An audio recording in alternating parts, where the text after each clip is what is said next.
Hello, friends, and welcome to the Exams Made Simple. And we are back again with the Hindu Complete Newspaper Analysis for 3rd of April 2023. 3 अप्रैल 2023 का the Hindu newspaper analysis देखेंगे। शुरू करेंगे सबसे पहले आज के सवालों के साथ जिनके जवाब आपको देने हैं।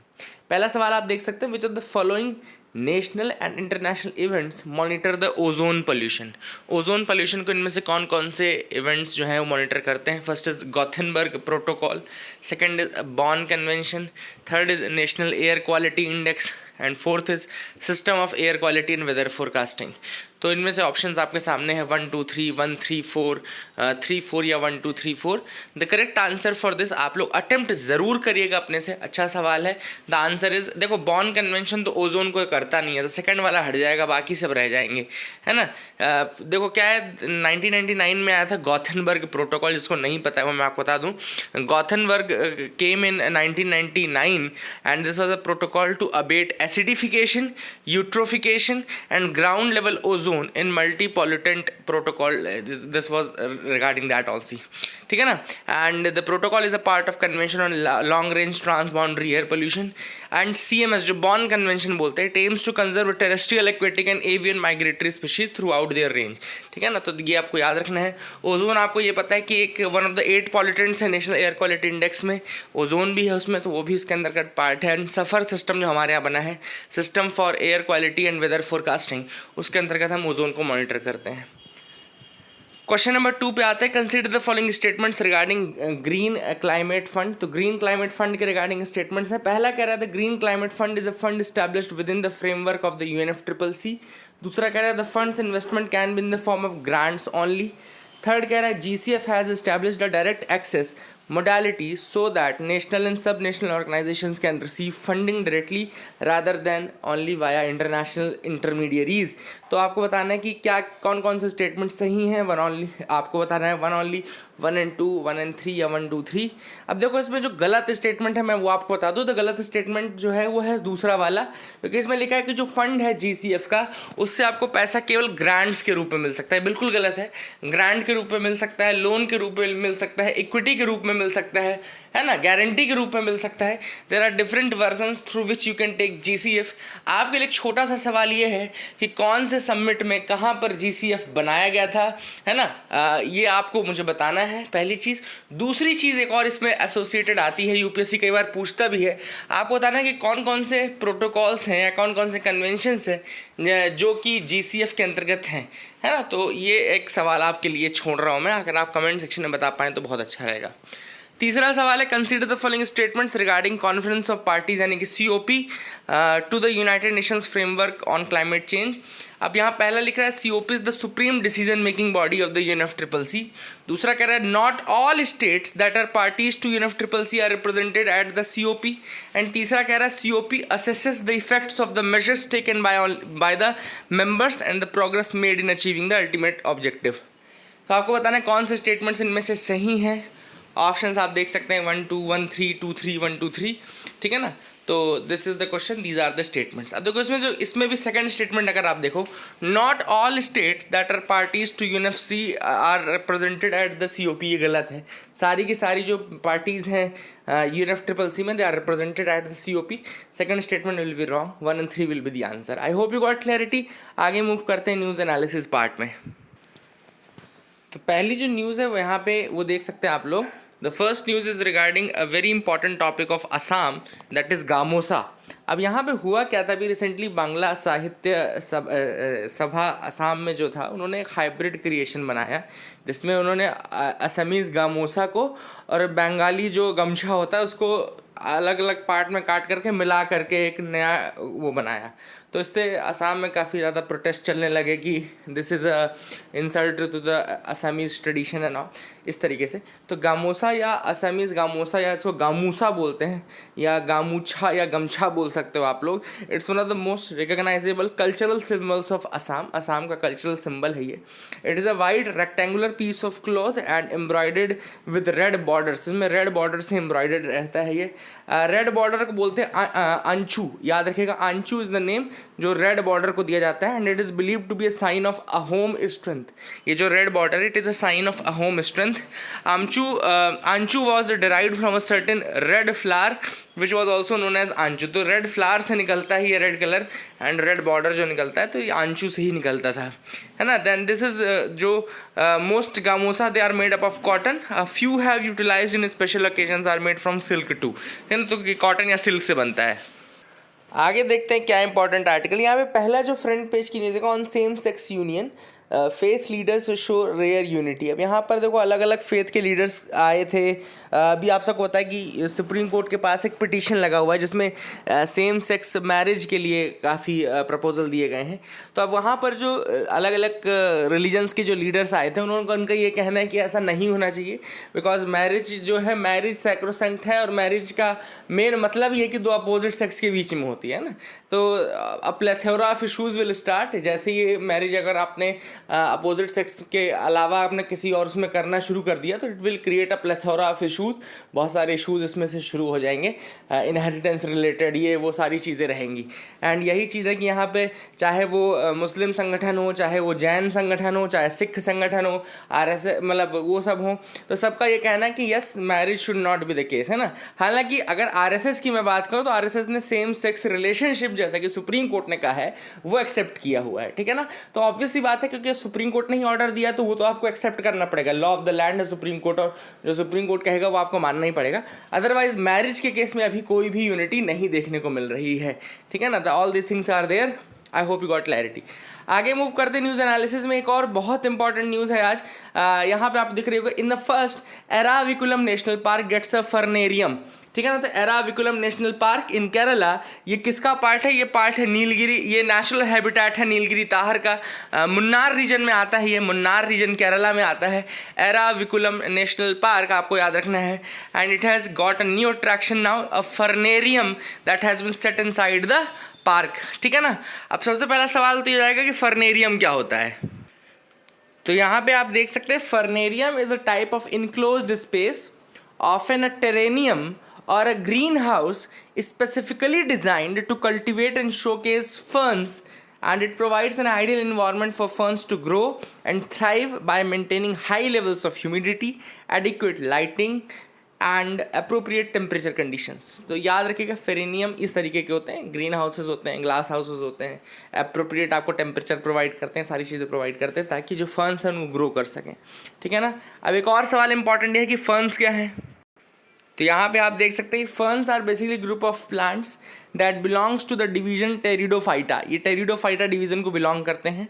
They are very ancient and diverse group of plants, history dating back more than 300 million years. And ferns do not produce seeds, याद रखिएगा ferns do not produce seeds, instead they reproduce via spores which are small dust-like particles that are produced by specialized structures on the under side of the fronds। याद रखिएगा इसके जो fronds होते हैं अलग अलग लीव्स और ये वाला पोर्शन जो है बहुत डेलिकेट होते हैं। फर्न्स फेदरी फ्रॉन्ड्स होते हैं, सीड्स प्रोड्यूस नहीं करते हैं, रिप्रोडक्शन होता है स्पोर्स के माध्यम से। तो all these things are important to understand. I hope you got clarity. आगे मूव कर सकते हैं आप लोग। आगे आते हैं एडिटोरियल पार्ट पे। पहला जो एडिटोरियल है, India needs a national programme on autism. अब यहाँ पे ऑटिज्म को स्टॉप करने के लिए, रोकने के लिए या प्रिवेंट करने के लिए क्या करने की ज़रूरत है वो यहाँ पे सजेशन इंपॉर्टेंट है। आप लोग लिख लीजिएगा, जैसे अगर आप लोग लिख रहे हो, नोट्स बना रहे हो, तो आप लिखिएगा how can India stop autism, और how can India eliminate autism, और how can India help in autism and all. तो यहाँ पे पहली चीज़ तो यहाँ पे लिखिएगा कि जो ऑटिज्म असेसमेंट टूल्स अवेलेबल हैं उनको एडमिनिस्टर किया जाता है स्पेशलाइज्ड मेंटल हेल्थ प्रोफेशनल्स के माध्यम से। और इंडिया में जो अभी मेंटल हेल्थ प्रोफेशनल्स या साइकियाट्रिस्ट मैं बोलूँ तो इंडिया में 10,000 से भी कम है।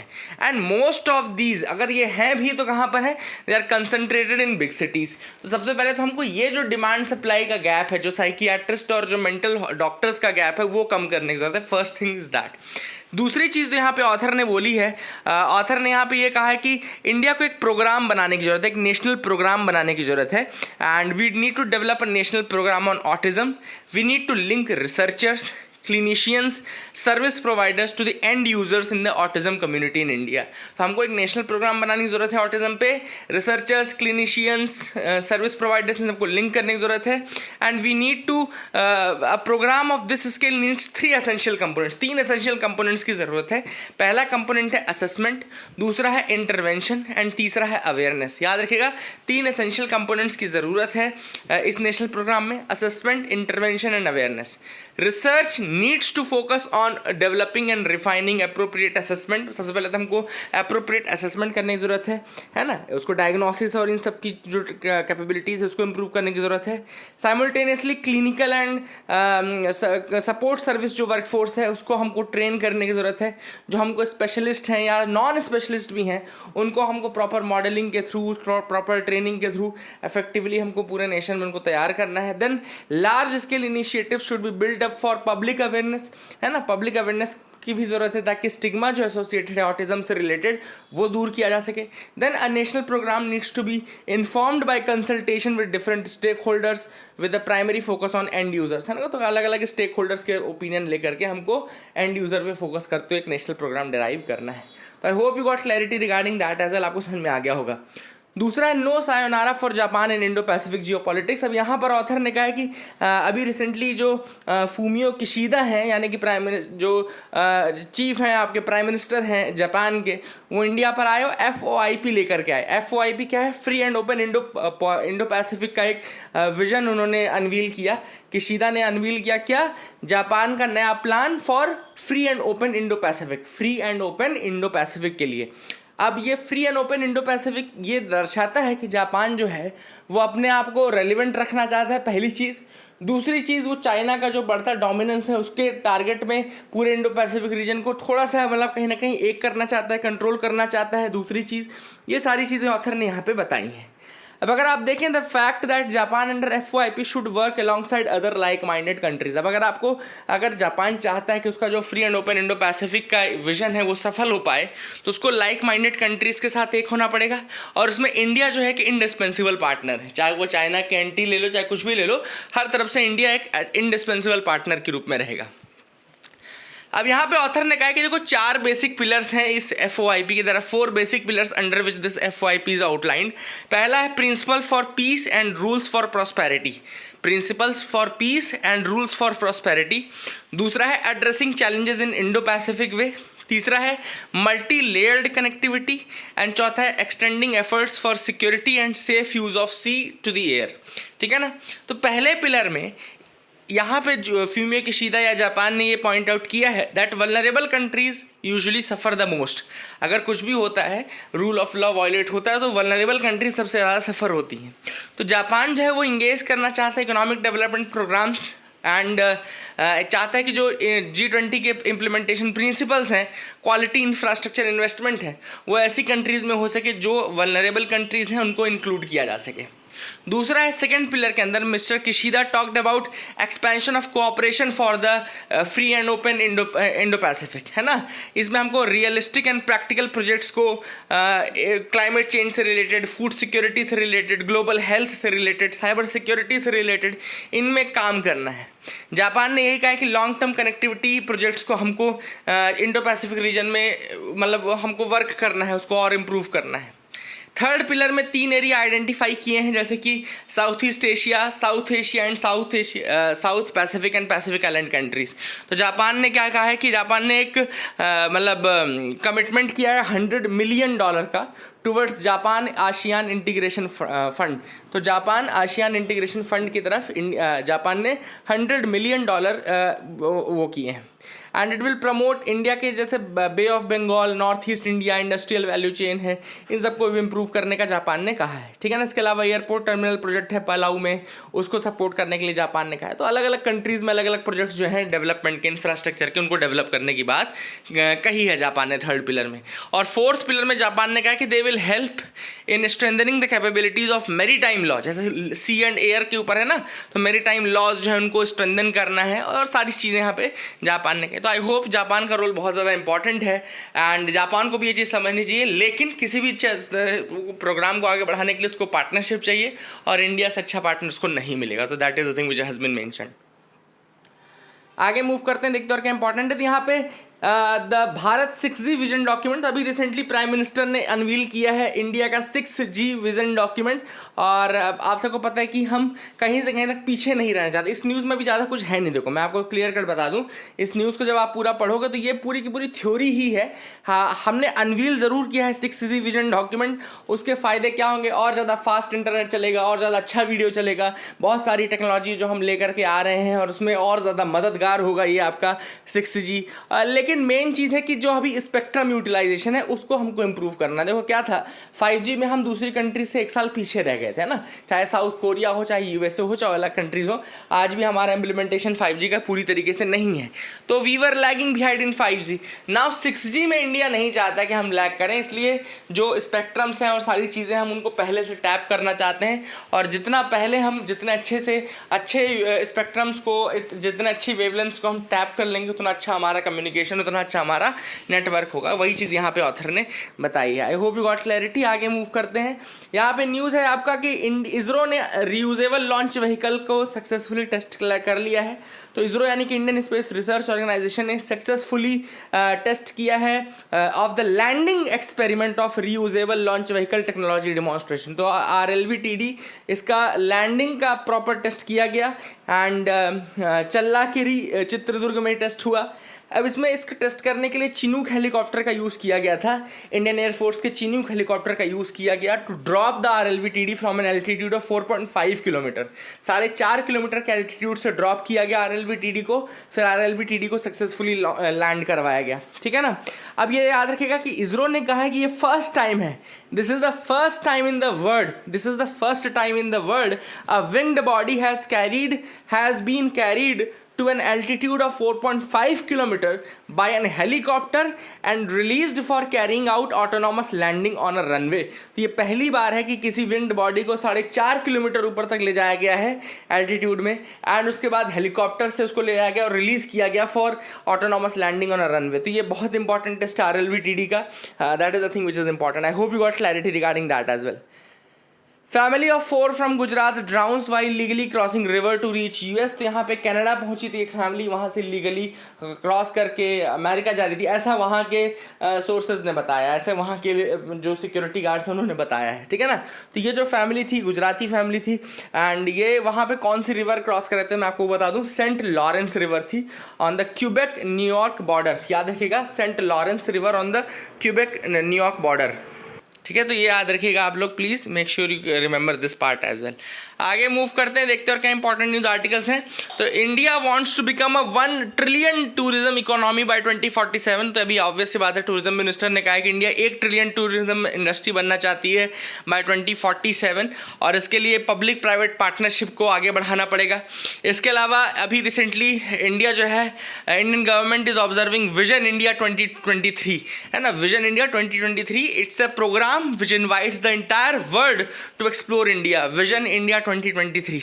एंड इसके अलावा priority has been given to green tourism, digitisation, skilling tourism, MSME and destination management. इसके अलावा 2 मेगा ट्रेल्स स्टार्ट किए गए हैं for great Himalayas and the Ganges, है ना। गंगा और हिमालयाज के लिए 2 मेगा ट्रेल स्टार्ट किएंगे। इसके अलावा ट्रेल्स और भी बनेंगे, जैसे नर्मदा ट्रेल है अमरकंटक के मध्य प्रदेश में, अरेबियन सी में ट्रेल रहेगा, कावेरी रिवर ट्रेल रहेगा, वेस्ट कोस्ट ट्रेल रहेगा, कच्छ टू कन्याकुमारी रहेगा, ईस्ट कोस्ट ट्रेल रहेगा, West Bengal and to Kanyakumari रहेगा। ये अलग अलग ट्रेल्स बनाए जाएंगे ताकि वहां पे लोग विजिट कर सके, घूम सके। ICCR to build ambassador programme among foreign students in India. ICCR पहले तो मैं आपको बता दूं, Indian council for cultural relations बोलते हैं, एक ऑटोनॉमस ऑर्गेनाइजेशन है गवर्नमेंट ऑफ इंडिया की, which is involve in India's external cultural relations. हमारी कल्चरल डिप्लोमेसी के लिए है ये।